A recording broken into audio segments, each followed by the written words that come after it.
రక్షకుడైనటువంటి యేసుక్రీస్తు వారి పరిశుద్ధ కూడి వచ్చిన ప్రతి ఒక్కరికి వందనం. మరి ఈరోజు మనము చెప్పుకోబోయేటువంటి అంశము గతించిపోయే వాటి వెనుక పడద్దు, వాటి గురించి ఆశింపవద్దు. ప్రపంచంలో చాలా ఉన్నాయి గతించిపోయాయి, కానీ మనం వాటినే ఆశపడతాం, వాటి గురించే ఆరాట పడతాం. మరి ఏవి ప్రపంచంలో గతించిపోతాయో బైబిల్ ప్రకారంగా చూద్దాం. బైబిల్ ఏం చెప్తుందో 1 యోహాను గారు రాసిన పత్రిక పేజ్ నంబర్ 221. 1 యోహాను 2వ అధ్యాయము 17వ వచనం.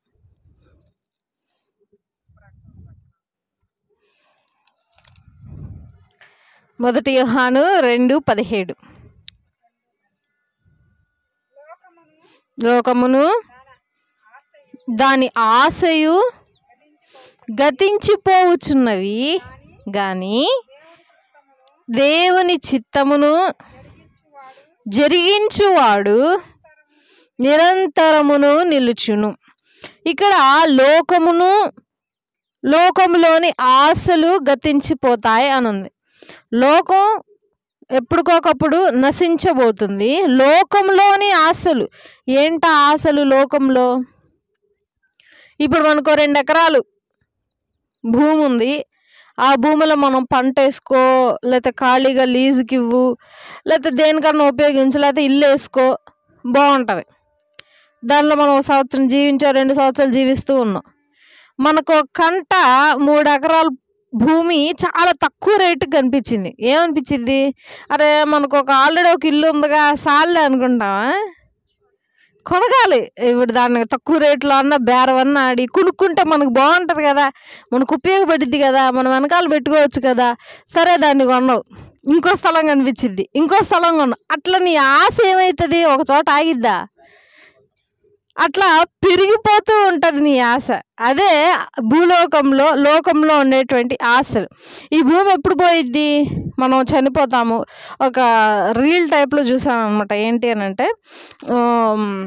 నరకానికి ఒక అధిపతి ఉంటాడు ఇక్కడ నుంచొని, పరలోకానికి అధిపతి అక్కడ నుంచొని ఉంటాడు. మనుషులంట పెట్టెలు తీసుకొని వెళ్తుంటే ఆ పెట్టెలు వదిలేసి మీరొక్కళ్ళ లోపలికి రావాలని అంట.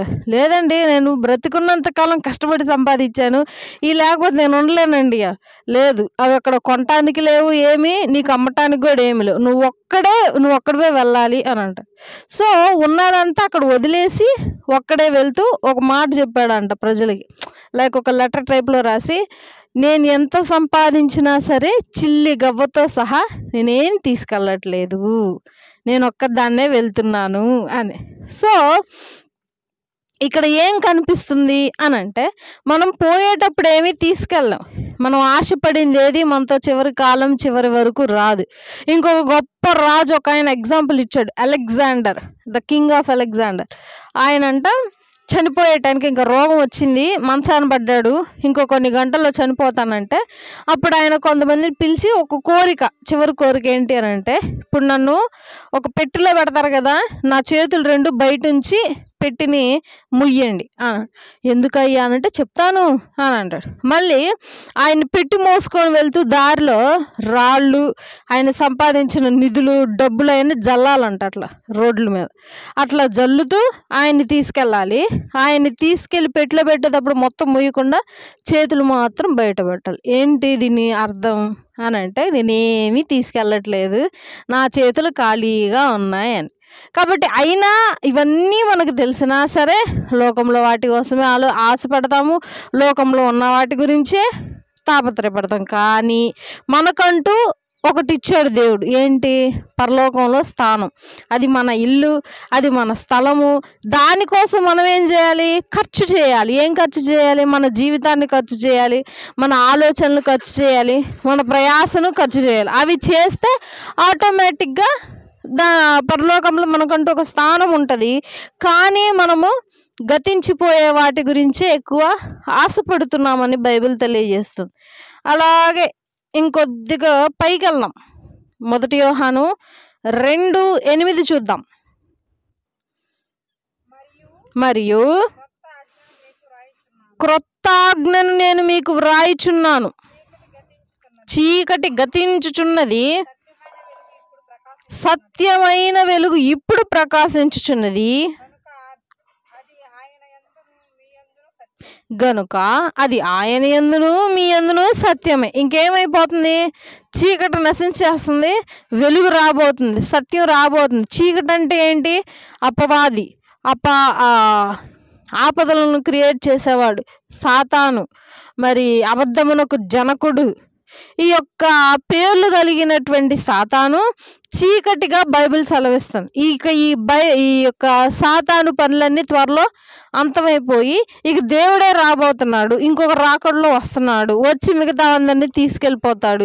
మొత్తం భూప్రపంచం అంతా నాశనం అయిపోయాక కొత్త సృష్టి ప్రారంభమైంది. ఆ కొత్త సృష్టిలో దేవుడు ఎవరినైతే ఎన్నుకుంటాడో వాళ్ళు మాత్రమే భూలోకంలో ఉంటారు, మిగతా వాళ్ళందరూ నరకంలోకి వెళ్ళిపోతారు. తర్వాత ఇంకోటి చూద్దాం.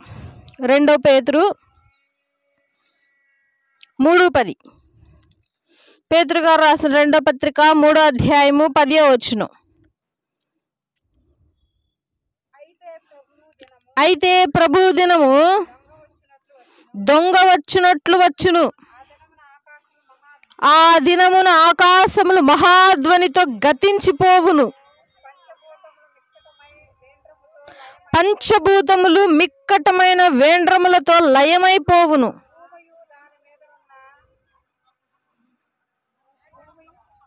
భూమియు దాని మీదనున్న కృత్యములను కాలిపోవును. చాలు. యేసుక్రీస్తు ప్రభువారు రాకడగా ఈ భూలోకానికి ఒక దొంగలాగా వస్తాడట. దొంగలాగా అనంటే ఎవరికీ తెలియనప్పుడు రోజు, ఎవరికీ తెలియని సంవత్సరము, ఎవరికీ తెలియని గడియ. వచ్చిన వెంటనే ఏమవుతుంది? ఆకాశాలు మాయమైపోతాయి. భూలోకంలో ఉన్న కృత్యాలు అనంటే చెట్లు, పుట్టలు, ఇంకేమున్నాయి భూలోకంలో? మనం సృష్టించుకున్న బ్రిడ్జెస్ కానీ, ఇల్లులు కానీ, బిల్డింగ్స్ కానీ ఇవన్నీ కాలిపోతాయంట. అంటే ఇవన్నీ అనవసరమైనవే. మనము శాశ్వతంగా జీవించాలంటే మనకు కావాల్సింది ఏంటి? ముందు ఆయన ఎరుగు ఉండాలి, ఆయన అంటే ఎవరో తెలిసి ఉండాలి, ఆయన ఎందుకు వచ్చాడో తెలియాలి, ఆయన దేవుడు ఎందుకు అయ్యాడో తెలియాలి, ఆయన అసలు మనల్ని ఎందుకు సృష్టించాడో తెలియాలి, ఆయనకి మన నుండి ఏం కావాలో తెలియాలి, మనం ఏం చేస్తే ఆయన సంతోషపడతాడో తెలియాలి. ఇవన్నీ తెలుసుకొని దేవుని యందు మారు మనసు కలిగితేనే తప్ప మనము కూడా ఒకవేళ అలా కాకుండా జరగకుండా అట్లా విధంగా ఉండకుండా ఉంటే నశించిపోతామని భూలోకంలో మరి బైబిల్ సెలవిస్తుంది. ఇంకో మాట చూద్దాం. 1 కొరింథీ 7:31. 1 కొరింథీయులకు రాసిన పత్రిక 7వ అధ్యాయము 31వ వచనం.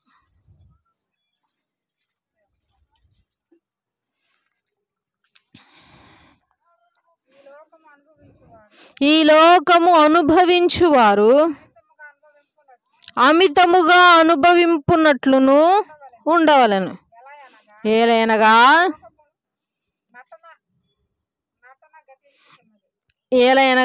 ఈ లోకపు నటన, ఈ లోకం అంటే ఒక నటన అంట. నటన అంటే డ్రామా. ఏంటి ఈ లోకంలో నటన ఏం జరుగుతుంది మీకు తెలిసి చెప్పండి? బంధాలు నటన కాదా? ఏదైనా డబ్బు సంపాదించాలంటే అడ్డదారులు దొక్కాల్సిందే నటన. ఎవరి దగ్గరైనా మనం ఏదైనా ఆశించాము అని అంటే వారి దగ్గర ప్రేమ నటన. భూలోకంలో జరిగే ప్రతిదీ నటనైపోయింది. ప్రతి మనిషి నటించటం మొదలు పెట్టాడు. అందుకే దేవుడు అంటున్నాడు, ఇక ఈ భూలోకంలో ఉన్న పాపాలన్నీ ఆనందించండి హ్యాపీగా, నేను చెప్పిన మాట వినకపోతే, ఎందుకంటే త్వరలో ఈ నటన అంతం కాబోతుంది అని వార్నింగ్ ఇది. చెయ్యి, నువ్వు ఎంతకాలం చేస్తావు చెయ్యి, ఇక నుండి ఉంటుంది నీకు అని. నువ్వు ఎంతకాలం చేస్తావు చెయ్యి, ఎలా బతుకుతావు బతుకు, నేను చెప్పింది నువ్వు వినట్లేదుగా, నేను చూపించిన దారిలో నువ్వు నడవట్లేదు కదా, నేను చెప్పిన మాటలు నీ చెవిదాకా ఎక్కనివ్వట్లేదు కదా, చెయ్యి, ఇక త్వరలో ఈ లోకం అంతమైపోతుంది, అప్పుడు ఉంటుంది నీకు అని అంటున్నాడు దేవుడు. ఇట్స్ ఎ స్వీట్ వార్నింగ్ అనమాట దేవుడు ఇచ్చేది. ఇంకో మాట చూద్దాం. మార్కు సువార్త 13వ అధ్యాయము 31వ వచనం. మార్కు 13:31.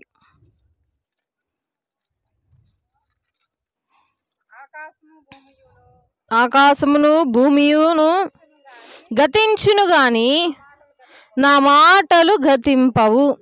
అంటే ఆకాశం మాయమైపోయే రోజు వచ్చింది, భూలోకము నశించే రోజు వచ్చింది, కానీ నా మాట గతించదు, నా మాటలో పొల్లు పోదు, నా మాటలో తప్పు ఉండదు, నేను అబద్ధం మాట్లాడను అని అర్థం. ఇప్పటిదాకా ఆయన ఎన్నెన్ని మాటలు చెప్పాడు, నీ కొరకు పరలోకంలో ఒక స్థలాన్ని సిద్ధపరుస్తున్నా అన్నాడు. గతించిపోలేదు అంటే ఇంకా స్థలాన్ని సిద్ధపరచలేదు, అందుకే ఆయన ఇంకా రాలేదు. మరలా నేను త్వరలో రాబోతున్నాను అన్నాడు, గతించిపోవట్లేదు. దానికి సూచనలు చెప్పాడు కొన్ని. ఈ మధ్య చూసారా, సౌదీ అరేబియా అటువైపు ఎడారులో మొన్న ఒక 1 year బ్యాక్ వర్షం పడింది. తర్వాత కొన్ని నెలలకి వరద వచ్చింది. ఏది, ఎడారిలోకి వరద. మళ్ళీ ఇంక కొన్ని నెలలకి ఇప్పుడు రీసెంట్గా మంచు పడుతున్నాడు ఎడారిలో. ఇప్పుడు బైబిల్లో ఆల్రెడీ ఉంది. ఇంకొక ఊర్లో ఒక సముద్రమే మంచినీరు అయిపోయింది. సముద్రం మంచినీరు అసాధ్యం ఫస్ట్, అంతేనా? మంచినీళ్ళు ఎలా అయినాయి మంచినీళ్ళు అని సైంటిస్టులు కనిపెట్టడం. ఇప్పుడు మనం మురుగునీరు కానీ, మనం వేస్ట్ వాటర్ కానీ, మంచినీరు కానీ అన్నీ తీసుకెళ్ళి ఆడగలుగుతాయి సముద్రంలోనే. మరి మన సముద్రం ఏమో తీపెక్కదు, ఇంకా ఉప్పగానే ఉంటుంది. కానీ ఆ సముద్రంలోనంట మంచినీళ్ళు ఎక్కువగా కలుస్తున్నాయి అంట ఆ సముద్రంలో. కాబట్టి ఆ మంచినీళ్ళు ఉప్పుని తగ్గించేసి మంచినీళ్ళుగా మారి ఇప్పుడు త్రాగొచ్చు అంట ఆ నీళ్ళని ప్యూరిఫై చేసుకొని జనానికి చక్కగా. సో సముద్రము తీయగా మారుతుందని బైబిల్లో ఉంది. ఎడారులు పొంగి పొర్లుతాయని ఉంది. ఇవన్నీ రాకడకు సూచనలను ముందే బైబిల్ చెప్పింది, జరుగుతున్నాయి. భూకంపాలు వస్తాయి, భూలోకంలో 7% మంది చచ్చిపోతారు. ఇక మిగతా 1% మందికి శ్రమలు కష్టాలు దేవుడు వచ్చే టయానికి. ఇప్పుడు మొన్న పోయిన నెల రీసెంట్గా విజయవాడలో వచ్చింది భూకంపం. జస్ట్ 5 seconds అట్ట ఊగాగింది. ఇంకా కొంచెం ఏదో ఊర్లో వచ్చింది సంథింగ్. చాలా తెలంగాణ సైడ్ అసలు రోడ్డు అయితే ఇట్లా మధ్యలో అయిపోయింది అనమాట, బాగా గ్యాప్ వచ్చింది.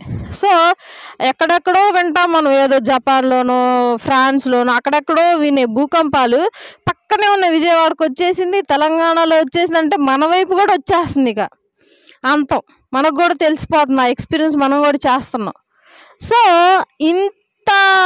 ఆయన చెప్పిన ప్రతి మాట జరుగుతుంది కాబట్టి ఆయన ఇంకో మాట కూడా చెప్పాడు, ఒకవేళ నీవు కానీ నన్ను నమ్మకపోతే నేను నిన్ను పరలోకంలో అనుమతించను అని అన్నాడు. ఇవన్నీ జరిగినవి, అది జరగదా? ఖచ్చితంగా జరిగింది. ఒక సువార్థికుడు సువార్త చెప్పడానికి బయట ప్రపంచానికి వెళ్తే ఆయన అడుగుతాడు, నువ్వు పరలోకానికి వెళ్తావు నరకానికి వెళ్తావు అంటే ఖచ్చితంగా నేను నరకానికే వెళ్తా అంటది. ఎందుకు అనంటే ఆమె తప్పులు చేసిందంట, పాపాలు చేసిందంట. సో నేను ఖచ్చితంగా నరకానికే వెళ్తాను. అప్పుడు ఈయన చెప్పాడు, లేదమ్మా, మన కొరకు దేవుడు మన పాపాలను క్షమించేశాడు, మన కొరకు రక్తాన్ని గార్చాడు సిలువలో. మనమేమంత ఇబ్బంది పడక్కర్లేదు, బాధపడక్కర్లేదు. మనం చేసిన తప్పులు దేవుని యందు ఒప్పుకొని క్షమాపణ అడిగితే చాలు, దేవుడు మనల్ని క్షమించేస్తాడని ఆయన సువార్త చెప్పగానే ఆమె షాక్ అయింది. పాపాలు క్షమించే దేవుడు ఉంటాడా? పాపాలు క్షమించి దేవుని దగ్గర తీసుకునే దేవుడు ఉన్నాడా? అంత షాకింగ్ అయిపోయారు అనమాట. అంటే ప్రపంచంలో ఇంకా చాలా మందికి తెలియదు యేసుక్రీస్తు ప్రభువారు అంటే ఏంటో. కాబట్టి ఆయన మాటలు త్వరలో జరగబోతున్నాయి, మరలా ఆయన మాటలు గతించిపోవు అని చెప్పి బైబిల్ సెలవిస్తుంది. తర్వాత ఇంకో మాట చూద్దాం, ప్రసంగి 11:10.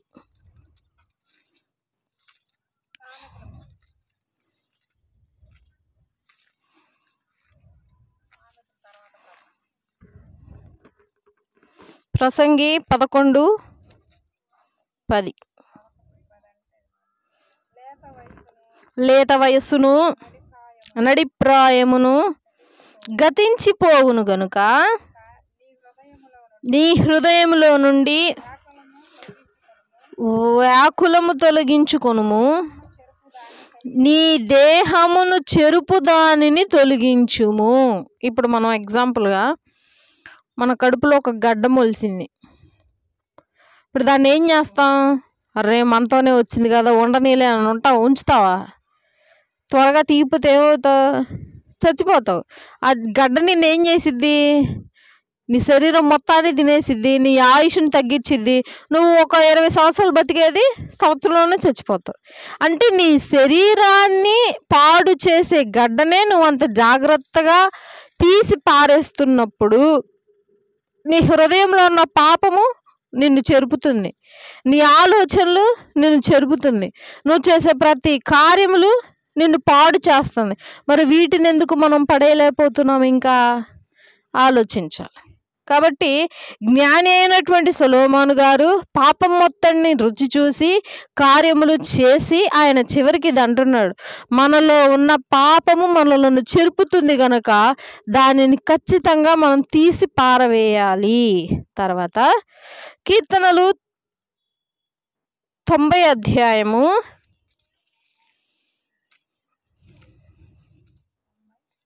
94 4వ వచనం 10వ వచనం.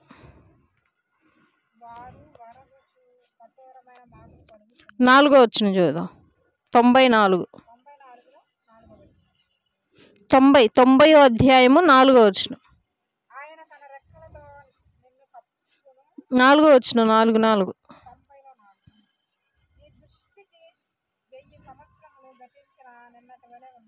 నీ దృష్టికి 1000 సంవత్సరములు గతించిన నిన్నటి వలెనున్నవి, రాత్రి అందలే ఒక జాము వలెనున్నవి. 10.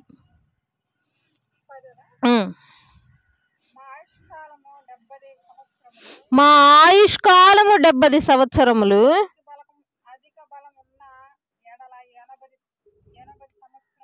అధిక బలమున్న ఎడల 80 సంవత్సరములగును. అయినను వాటి వైభవము ఆయాసమే, దుఃఖమే. అది త్వరగా గతించును. మేము ఇప్పుడేమనిపిస్తుంది అంటే మనకి కొంతకాలం బతకాలనిపించింది. ఇంకా ఒక 40కి వచ్చేసరికి అబ్బో ఒళ్ళు నొప్పులు, ఈ మోకాళ్ళ నొప్పులు, సరిగ్గా నుంచోలేము, కూర్చోలేము, పడుకోలేము, అప్పటికి రోగాలన్నీ వచ్చేసి ఉంటాయి, ఇబ్బందికరంగా అనిపించింది. అయినా సరే మనం ఏం చేస్తాం? షుగర్కి బిళ్ళలేస్తాం, బీపీకి బిళ్ళేస్తాం, మోకాళ్ళ నొప్పికి బిళ్ళేస్తాం, తలనొప్పికి బిళ్ళేస్తాం. వీటన్నికి బిళ్ళేసి ఏం చేస్తాం? మన లైఫ్ని పొడిగించాలనుకుంటావు. అంటే నువ్వు ఒక టాబ్లెట్ ఖర్చు పెట్టాలని ఆశపడుతున్నావే కానీ దేవుడు నన్ను తీసుకెళ్ళిపోతాడు ఎప్పుడోకప్పుడు. నేనేం చేయాలి?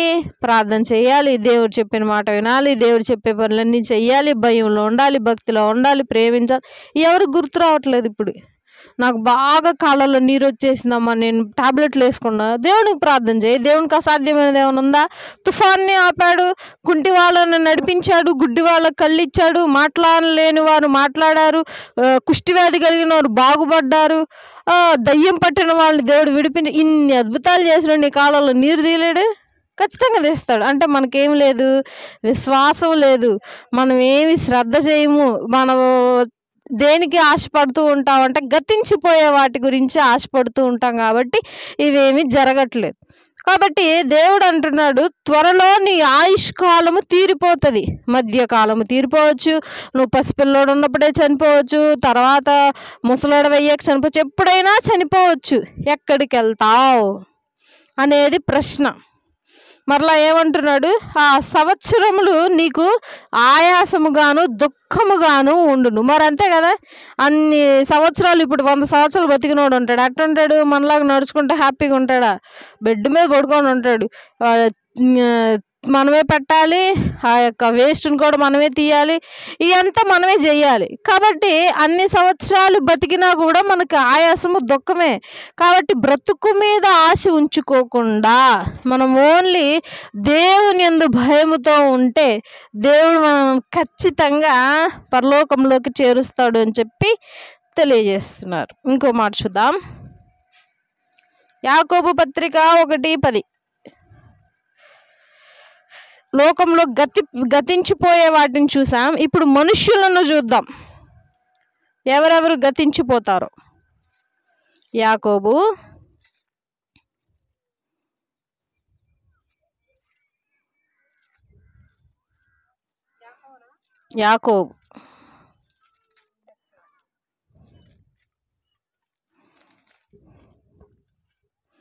యాకోబు 1:10.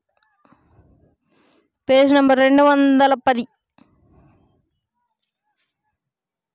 ఏలయనగా అతడు గడ్డి పువ్వు వలె గతించిపోవును. గడ్డి పువ్వు లాంటిది జీవితం అని పాట ఉంది. యాకోబు 1:10. ఏలయనగా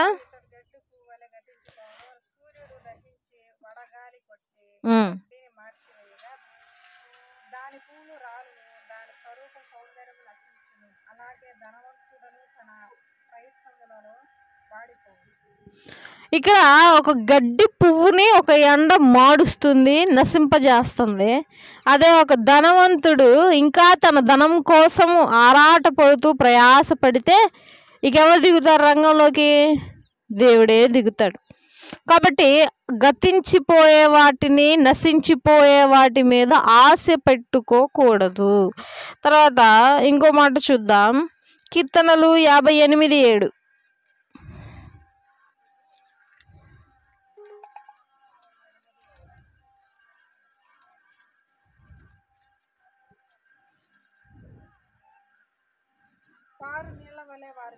పారు నీళ్ల వలె వారు గతించిపోవుదురు. అతడు తన బాణములను సంధింపగా అవి తునాతునకులైపోవును. చాలు. నీరు పారు ప్రదేశము వలె అయిపోతారు జనాలు. ఇప్పుడు ఒక నది ఉంది, సంథింగ్ ఎగ్జాంపుల్గా. నది కూడా కాదు, ఇప్పుడు వరద వస్తుంది, ఊర్లోకి వరద వచ్చింది. ఎంతకాలం ఉంటుంది అది వచ్చినా? 1 రోజు 2 రోజులు. దాని దారి మళ్ళిస్తే 1 రోజులో వెళ్ళిపోయిద్ది. దానంతకు అది ఎండబెడితే వారం పట్టిద్ది. సో అది వెళ్ళిపోయాక దాని ఆనవాళ్ళు ఏమైనా ఉంటాయా? వరద వెళ్ళిపోయిన ఆనవాళ్ళు ఉండవు. ఒకప్పుడు ఈ స్థలంలో వచ్చేదంట అని మనం గుర్తుంచుకొని చెప్పటం తప్పితే దాని ఆనవాళ్ళు ఉండవు. అదే ఒక నది ప్రవహిస్తూ ఉన్న తడి ఆనవాళ్ళు ఉండవు, ఎండిపోతాయి. అట్లాగే మనము కూడా ఎప్పుడైనా చనిపోయినా కానీ మన ఆనవాళ్ళు కూడా అలాగే తుడిచిపెట్టుకుపోతాయి. మన ఆనవాళ్ళు భూలోకంలో ఉండవు. మన ఆత్మ భూలోకంలో తిరగదు. మన ఆలోచనలు భూలోకంలో ఉండవు. మన తలంపులు భూలోకంలో ఉండవు. నశించిపోతాయి, గతించిపోతాయి అని బైబిల్ సెలవిస్తాం. కాబట్టి ఇంకో మాట చూద్దాం. 1 యోహాను 2:8. 1 యోహాను 2:8.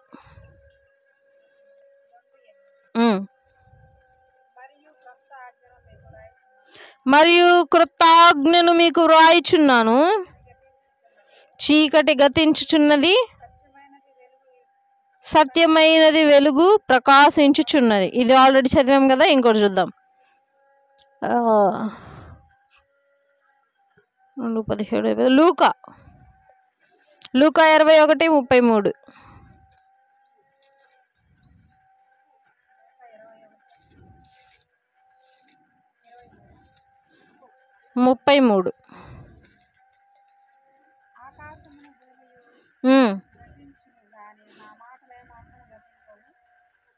చాలు.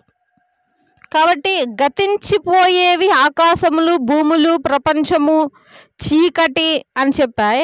మా గతించనివి ఏంటి అంటే దేవుని మాట అని చెప్పి ఇక్కడ 3 వచనాల్లో మనం గమనించాం. తర్వాత లోకం మీద ఆశ పెట్టుకొని గతించిపోయిన వారు, ఇప్పుడు మనుషులు చూద్దాం బైబిల్లో. ఆదికాండము 7:21లో మనం మనుషులను చూద్దాం. ఇప్పుడు లోకం మీద ఆశ పెట్టుకున్న వాళ్ళు, గతించిపోయిన వాళ్ళు. ఆదికాండము 7:21.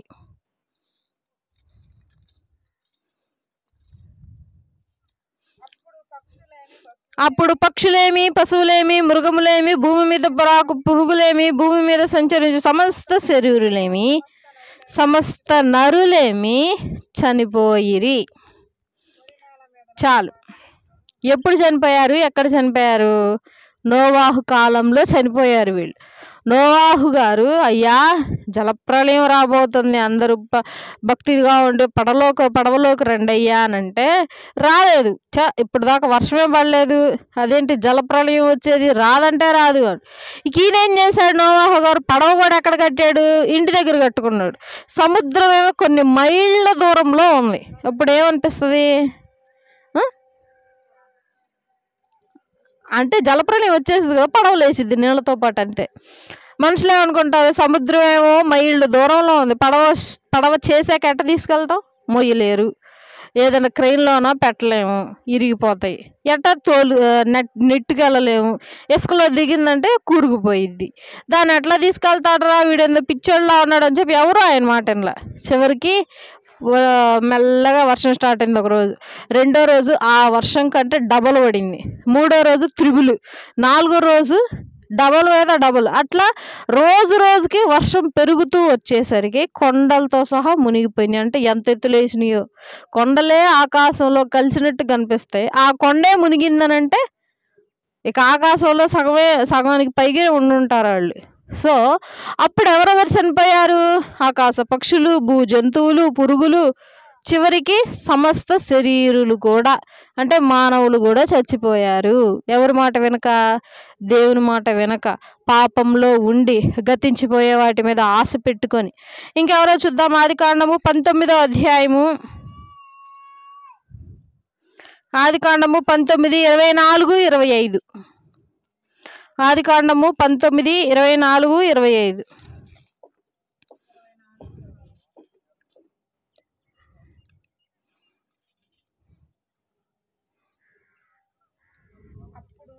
అప్పుడు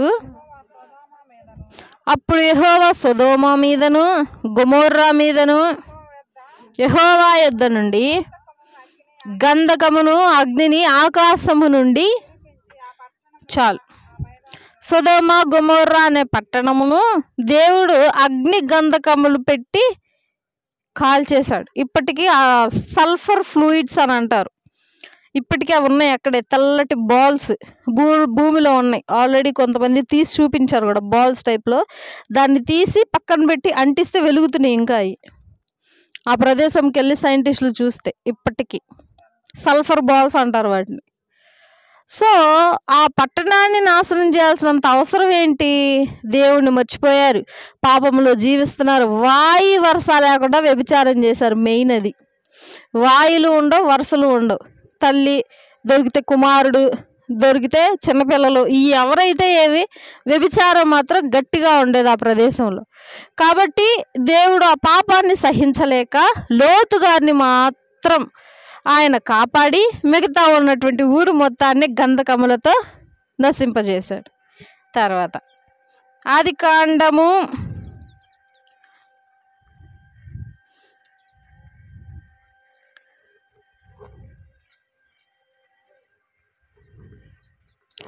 19:26 కింద, ఆదికాండము 19:26.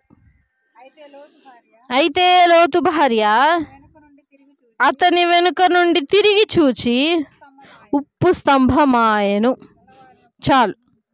ఇక్కడేమో సొదొమ గొమొర్రా పట్టణంలో ప్రజలేమో ఏం చేశారు, భూలోకంలో ఉన్నటువంటి ఆచారాలు ఆచరిస్తూ పాపం చేసి నశిస్తే, ఈమె మాత్రం లోతు భార్య వెనక్కి తిరిగి నా సంపద ఏమైపోతుందో, నా ఇల్లు ఏమైపోతుందో, నేను పెంచుకున్న కుక్క పిల్లలు ఏమైపోతుందో, మేక పిల్లలు ఏమైపోతున్నాయో, నేను బీరువాలో ఒక నగ వదిలేసాను అదేమైపోయిందో అని చెప్పి సడన్గా వెనక అట్లా తిరిగింది. సో లోకం మీద ఆశ పెట్టుకున్నందుకు కారణంగా ఉంది ఉప్పు స్తంభం ఉంది, ఇంకా ఉంది. సో అట్లా ఆమె కూడా నశించిపోవడం జరిగింది. తర్వాత లూకా 16,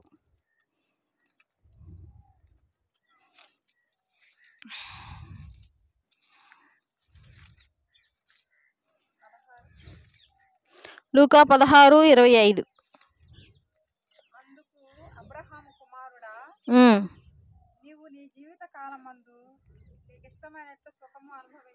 అందుకు అబ్రహాము కుమారుడా నీవు నీ జీవిత కాలమందు నీకిష్టం వచ్చినట్టు సుఖము అనుభవించితివి, అలాగునే లాజరుడు కష్టపడి అనుభవించెను కష్టమును జ్ఞాపకము చేసుకొనుము. ఇప్పుడైతే వాడిక్కడ నెమ్మది పొందుచున్నాడు, నీవు యాతన పడుచున్నావు. అంతేకాక ఇక్కడ నుండి మీ యొద్దకు దాటగోరు వారు దాటిపోజాలకుండున్నట్లు, అక్కడి వారు మా యొద్దకు దాటి రాజాలకుండునట్లు మాకును మీకును మధ్య మహాగాధము ఉంచబడి ఉన్నదని చెప్పాను. చాలు. ఇక్కడ లాజరు గారు, పేద లాజరు గారు ధనికుడు అయినటువంటి వ్యక్తి గురించి మాట్లాడుతున్నాం. మరి ధనికుడు లాజరు గారిని కనీసం చూడలేదు. వస్త్రహీనుడిగా ఉన్నాడు, గమనించలేదు. మంచి ఆరోగ్యం లేదు, గమనించలేదు. ఆస్తి లేదు, సంపద లేదు, ఆఖరికి ఆహారం కూడా లేదు. ఇక ఆయన ఏం చేశాడు? తింటున్నాడు. తినేసి మిగిలిన రొట్టెలు ఏం చేస్తున్నాడు? పడేయమని చెప్తున్నాడు. పనివాళ్ళు ఏం చేస్తున్నారు? చక్కగా కిటికీలో నుండి కింద వేస్తున్నారు. ఆ చెత్తలో లాజరు గారు వెళ్ళి ఆ రొట్టె ముక్కలు నేరుకొని చక్కగా దులుపుకొని తింటున్నాడు. ఆ లాజరు గారు ఇలా ఈ దీని స్థితిలో ఉన్నాడని నీకు తెలుసు. నీ భవనం పక్కనే ఒక చిన్న గుడిసుందని నీకు తెలుసు. మరెందుకు ఆయన పట్టించుకోలేదు? అప్పుడు ఆయన నెమ్మది పొందల. ఆవేదన పడ్డాడు, వేదనలు అనుభవించాడు, బాధలు అనుభవించాడు, నొప్పిని అనుభవించాడు, కష్టాలను అనుభవించాడు, ఎడబాటును అనుభవించాడు. ఇన్ని అనుభవించాడు కాబట్టి ఇప్పుడేం చేస్తున్నాడు? ఆయన సుఖపడుతున్నాడు. నువ్వేం చేసావు? భూలోకంలో సుఖపడ్డావు కాబట్టి ఇప్పుడు అనుభవిస్తున్నావు. కాబట్టి మనకు తోచినంత సహాయం మనం చెయ్యాలి. ఇప్పుడు నేనున్నాను, ఒకరికి సహాయం చేయగల స్థితిలో ఉన్నా కానీ నేను సహాయం చేయకుండా వెనక్కి తిప్పేస్తే నా చెయ్యి దేవుడు శిక్షిస్తాడు. నిన్ను వల్ల నీ పొరుగు వారిని ప్రేమింపవలను అనేది ఇందుకే. కాబట్టి బైబిల్ సెలవిస్తుంది, గతించిపోయే వాటి వెనక పోతే మనము కూడా గతిస్తాం. ఆశించకుండా గతించిపోయే వాటిని దేవుని యందు భయము భక్తి ఉంచుకొని దేవుడు చెప్పే మాటలు వింటూ గతించిపోయే వాటి మీద ఆశలు ఉంచుకోకుండా కానీ మనం బ్రతికినట్లయితే దేవుడు ఖచ్చితంగా మన కొరకు స్థలాన్ని సిద్ధపరిచి మనలను అందులో కేటాయిస్తాడు అని చెప్పి బైబిల్ సెలవిస్తుంది. కాబట్టి చిన్న మాటలు మన వినికిడిలో దేవుడు దీవించి ఆశీర్వదించి మనల్ని బలపరచును గాక. ఆమేన్. అందరి తల నుంచి కళ్ళు మూసుకున్నట్లయితే ప్రార్థన చేసుకుందాం.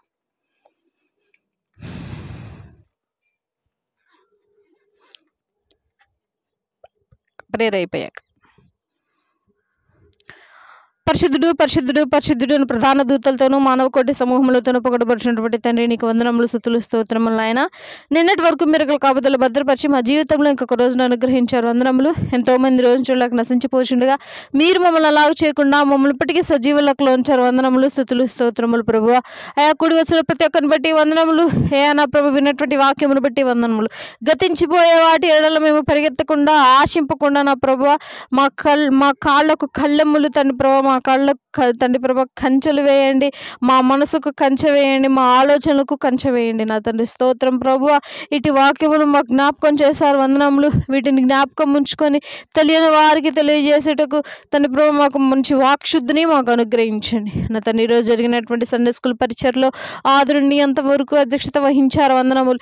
రాకపోకల్లో తోడుగా ఉన్నారు. వందనములు నా తండ్రి ప్రభు. మరలా వెళ్ళబోయేటువంటి సండే స్కూల్ బట్టి జ్ఞాపకం చేసుకోండి నా తండ్రి. మరలా ఈ యొక్క కూడికలు సండే స్కూల్ పరిచయం మొత్తం ముగించుకొని నా ప్రభు మేము మా గృహాలకు వెళ్ళవచ్చుండగా రాకపోకల్లో తోడుగా ఉండండి. మరలా నీ చిత్తమైతే వచ్చే శనివారం మేమందరం సమకూడి నేను స్తుతించి కనపరిచే భాగ్యం అనుగ్రహించండి. గత వారం అంతా నీ రకాల కాపుదలు భద్రపరిచారు. అట్టి కృప మాకు అనుగ్రహించండి, అట్టి దయ మాకు అనుగ్రహించి మరలా ఈ వారం అంతా తండ్రి నీ రకాల కాపుదలు భద్రపరచండి. మా సంఘస్థులో ఉన్నటువంటి తండ్రి ప్రభు ప్రతి ఒక్కరిని పేరున మీరు జ్ఞాపకం చేసుకోండి. వారి ఇళ్ల విషయంలో మీరు తోడుగా ఉండండి. కావాల్సినటువంటి ప్రతి సామాగ్రి తండ్రి ప్రభా మీ నామంలో ప్రతి ఒక్కరికి బేలును అనుగ్రహించండి నా తండ్రి. వారు ఏ విధంగా చేస్తే బాగుంటుంది, ఏ విధంగా నడిస్తే బాగుంటుంది, ప్రతిదీ మీరు వారికి తెలియజేయమని కోరుకుంటూ చిన్న ప్రార్థన మీ పాదాల చెంతకు చేర్చుకోమని నా ప్రియుడు నా ప్రియరక్షకుడైనటువంటి యేసుక్రీస్తు వారి పరిశుద్ధ నామంలో ప్రార్థించి స్తుతించి బ్రతిమాలుకుంటూ పొంది ఉన్నాము తండ్రి. ఆమేన్. మన తండ్రి దేవుని ప్రేమయు కుమారుడైన యేసుక్రీస్తు ప్రభువారి కృపయు పరిశుద్ధాత్మని అన్యోన్య సహవాసము మనందరికీ ఎల్లప్పుడూ తోడై నడిపించునుగాక. ఆమేన్. అందరికీ వందనాలు.